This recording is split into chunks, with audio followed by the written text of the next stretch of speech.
दोस्तों की हाल चाल ने जनाब, तुसी वेखदे पे हो अपना देश पंजाब टीवी ते मैं तुहाडा मेज़बान मुहम्मद नदीम खरल। सब तो पहले अपने चैनल को करना सब्सक्राइब ते बेल आइकन ते क्लिक करना एक अच्छी ते बेहतरीन वीडियो का नोटिफिकेशन हमेशा इस तरह तुहानू मिलता रहे, तुसी वेखदे रहो। अज लैके हाजिर होया तुहाडे नाल सांझी करन लगे जनाब एक मझ पहलन हैगी जनाब नीली दी, और जनाब हुणे ही सूई है, प्योर नीली दी झोटी है और दरिया दे उपर खड़ी है। अल्लाह के फजल नाल तुहाडे वास्ते नीली दे ब्रांड हमेशा अपना देश पंजाब टीवी लैके आंदा रहिंदा है। ये जनाब हुणे ही सूई है और जेर अजे इन्हें नहीं पाई। असी पहुंचे हैं बाहर दे विच खड़ी है नीली बाहर दे। बाकी कैमरामैन साहब नूं कहना है कि मैं तसलियां करावे। ये झोटी जनाब गर्मी की वजह तो बाकी मामला तुहाडे सामने ने। ये बड़ी खूबसूरत झोटी है, पूरी हर पासों कच दी बनी हुई है, सोहना थण माशाअल्लाह, हर पासों पूरा अल्लाह के फजल नाल हवाना और माशाअल्लाह पूरी ऐन जनाब कट्टे दे उत्ते कमाल दी कतरी कतरी जनाब सिर शाह काली, मत्थे ते 40-50 वाल ते जनाब सिर्फ चिट्टे ने। बाकी हाइट कद बुत झोटी दा बूथी सिंगी ऐन पूरी हर पासों कैमरे की निगाह दे विच कोई कमी नहीं किसी पासों। प्योर नीली दी झोटी है, पहला सुबह सूई है हुण और कैमरामैन पूरियां तसलियां करवा रहे हैं। मुठ मुठ दा सोहना थाने अल्लाह के फजल नाल। बाकी लेने देने हमेशा इस तरह मुकद्दर होंदे ने।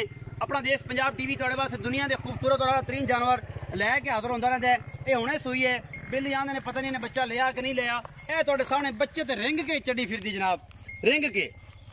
बाकी लेने देने मुकद्दर ने। यह बच्चा अजे हुण बिल्कुल जेर नहीं पाई और जनाब बच्चा आगे खड़ा रिंग के बच्चे चढ़ी। वसीम चक के थोड़ा टोर ला यार, पता लग जाए कि मैं बच्चे तो है कि नहीं।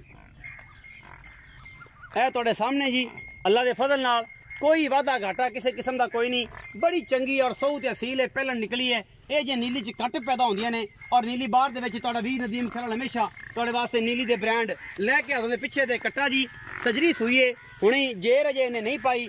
सोहना थण कड्ढिया सो, सिंग नस्ल जात बुथी हर पासों पूरी जनाब झोटी नीली दी। कैमरामैन साहब पिछले पासों एक बार विखाओ यदी पूरी आर्डर क्वालिटी और जनाब आला क्वालिटी का जनाब थन जो पूरा ऐन मुठ मुठदा है। और इंशाल्लाह अगले सूबे ने होर खूबसूरत हो जाना है और बड़े भले और अच्छे मुल्लां दे जनाब जानवर अपना देश पंजाब टीवी की जीनत बनते हैं। और जनाब कैमरामैन दी पूरियां कोशिशां और मेहनत लेने देने हमेशा इस तरह मुकद्दर होंदे ने जी।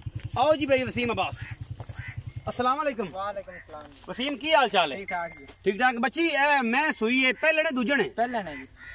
अच्छा मगर कट्टा सू? मगर कट्टा जी। अच्छा हुणे सूई है? हां जी 20 मिनट होंगे। जे तो कोई नहीं पाई? नहीं कोई नहीं है जी। अच्छा बाकी है नस्ल तो चंगी? बहुत चंगी है, नीली दी है? प्योर नीली दी। अच्छा वसीम पुत्र की एदा मुल प्यार मोहब्बत वाला है? 2,95,000। 2,95,000। कोई लाड प्यार माड़ा मोटा हो जाए, ज्यादा नहीं करना है? ज्यादा नहीं। मैं चंगी है, मैं चौकी चंगी है नीली दी, प्योर नीली दी। चलो जी 2,95,000 रुपया मुल है जी। लाड प्यार होएगा।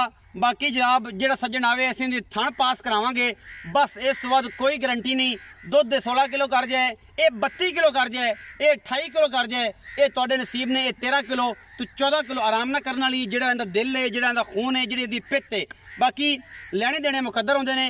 अपना देश पंजाब टीवी नीली दे ब्रांड दिखांदा है, दिखांदा रहेगा और इंशाल्लाह तुसीं महसूस होंदे रहोगे। अपना बहुत सारा ख्याल रखिया जे। मिलांगे अच्छी और बेहतरीन वीडियो नाल। अल्लाह ने